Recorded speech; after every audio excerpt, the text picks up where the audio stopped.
Hello po mga kabebe, magandang buhay po sa lahat. So yun nga, kasi nga ay ganito nga yung sitwasyon natin. Shoutout po sa kabebe natin at ito nga po yung komento niya po. So napansin niya po mga kabebe na yung area po na pinaglagyan po natin ay napakaraming kuhol daw. So ano bang kuhol ang ibig sabihin ng kabebe natin? So ang ibig po niyang sabihin mga kabebe is yung area po natin na marami-rami po talaga kami dito sa isang area. So yun nga po mga kabebe, kasi ay marami po tayong mangiitik dito. So ang mangyayari ay again, paulit-ulit na lang din po na problema ay nagrumble na naman po yung mga alagang itik natin.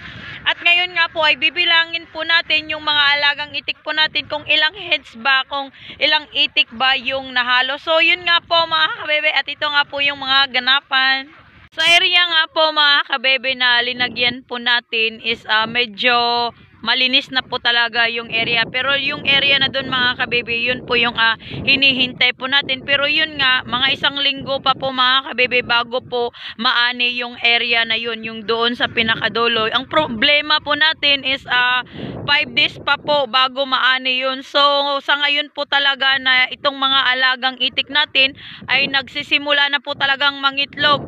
Ang problema kung ma-pass out po itong mga alagang itik natin, kung ibig ko pong sabihin mga kabebe na pag itong mga alagang itik natin ay nagsimula na pong mangitlog, tapos ay nakulangan na naman po ng pagkain, ang mangyayari po ay back to zero na naman po yung mangyayari. So matagal na naman po ulit tayo makakapaitlog ng mga alagang itik, at ito pa din naman yung hinihintay ko po talaga na mangitlog itong mga alagang itik natin, kasi ay matagal-tagal na po talaga na hindi pa po talaga tayo nakakatikim na po ng egg production po sa mga alagang itik natin. So ito po yung problema po natin. Sa ngayon po mga kabebe, yung mga kasamahan ko po dito ay naglipatan na din po.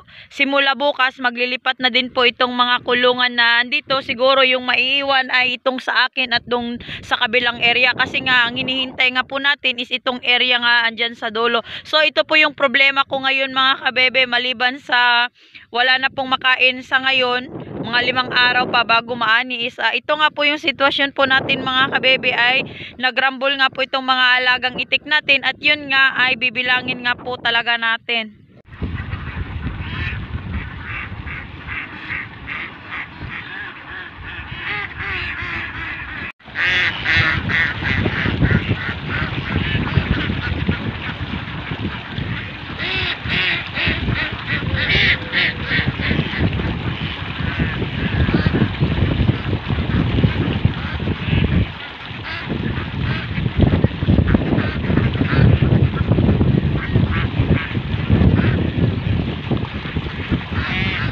Po mga kabebe ay binibilang nga po natin yung mga alagang itik natin kung ilang heads na po ba yung meron po tayo, kasi nga ay kaliwat kanan nga po yung mangitik dito, kasi nga ay maglilipat na nga po yung mga mangitik dito, kaya kailangan po nating i-clearing lahat po ng mga alagang itik natin kung may nahalo man sa kabilang grupo or yung itik ba nila yung nahalo po sa atin. So ito po yung mahirap po talaga mga kabebe sa pag-aalaga ng itik, kaya napakalaking tulong po talaga na may mga palatandaan po tayo sa mga alagang itik natin. So ako po mga kabebe, may palatandaan po ako na inilagay po sa ilong ng mga alagang itik ko. So ito nga po mga kabebe, dito nga po tayo sa area kung saan ay papauwi na po itong mga alagang itik natin, at kailangan na po talaga natin silang bilangin. At itong oras na ito ay napakaganda mga kabebe na magbilang ng itik pag ganitong pauwi na po, para yung mga alagang itik po natin ay hindi po sila ma-stress. Parang normal lang po talaga pag magbibilang tayo mga kabebe, na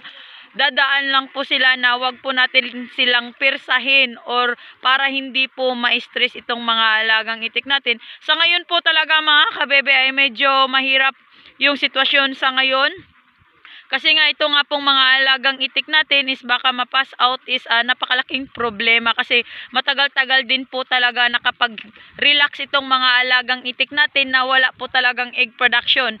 At yun nga po mga kabebe, ito nga po yung problema natin pag free range area, kasi nga po ay saka lang po mangingitlog itong mga alagang itik natin kung yung area ay ganito na po, patapos na. So napakahirap po mga kabebe na mapass out po ng pagkain itong mga alagang itik natin kung nagsisimula na po yung egg production, kasi matagal po talaga ulit tayo makabawi at back to zero na naman po ulit tayo. So yun nga po mga kabebe, napakaganda po sana na i-clear natin at sa ganun ay tuloy-tuloy po sana yung mga alagang itik natin yung egg production nila. Pero ang nangyayari, lagi kong sinasabi, ay medyo alanganin po talaga tayo kasi wala po talaga tayong sapat po na pang-finance sa mga alagang itik natin. So ito nga po yun mga kabebe, at patapos na din po nabilang yung mga alagang itik natin at malalaman po natin kung ilang heads po ba yung nahalo sa atin or ilang heads po ba yung nawala din po na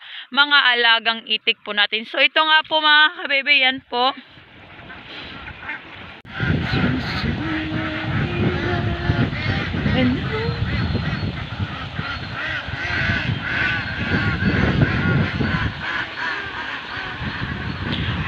So yun nga po mga kabebe, ito nga po ay ibang grupo din po talaga ito, at nakikita nyo naman din po yung area ay katulad din po ng area na pinaglagyan ko. So boundary lang po talaga natin is neat lang po talaga, at ganitong pinapagala na lang po talaga yung mga alagang itik natin. No choice po talaga tayo sa ganitong paraan po mga kabebe, kasi nga dito lang po talaga tayo nagbabase talaga sa egg production. So dito na area din po mga kabebe ay iba din po yung nagmamay-ari. So yun nga yung lagi kong sinasabi, napakahirap po talaga pag ganitong free range yung paraan natin kung ganitong sitwasyon po yung na-encounter po natin. So ito po yung problema namin dito sa Bukidnon mga kabebe, yung ganitong sitwasyon, kasi nga hindi lang po talaga ako yung mangiitik dito, kundi ay marami din pong mangiitik.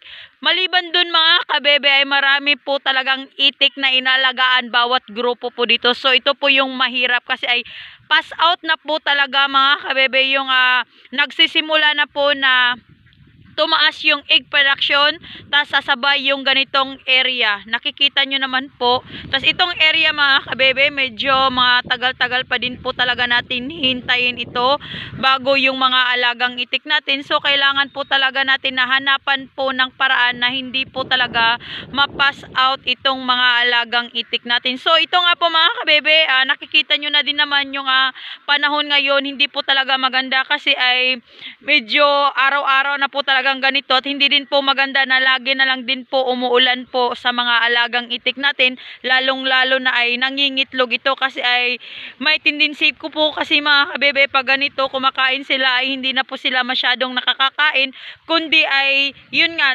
naliligo na lang po talaga sila. So balanse po talaga yung patupig po sa mga alagang itik natin, at yun nga, balanse din po talaga yung panahon na dapat na paglagyan natin sa mga alagang itik. So yun nga po mga kabebe, ito po ay ibang grupo din. Yan. At dito ibang grupo din, kasi ay alas 5 na din po talaga ng hapon, at nakikita nyo naman din po yung panahon mga kabebe na masama po talaga yung ihip ng hangin. So doon na area mga kabebe sa pinakadulo ay may itik pa din po talaga doon. So maraming po talaga kaming mangiitik dito mga kabebe. Yan po. Maraming salamat po mga kabebe sa suporta nyo. At yun nga po mga kabebe, at ito lang muna yung may update ng duck girl nyo, yung Marites ng Bukidnon, na puro na lang po negative. At yun lang, happy farming!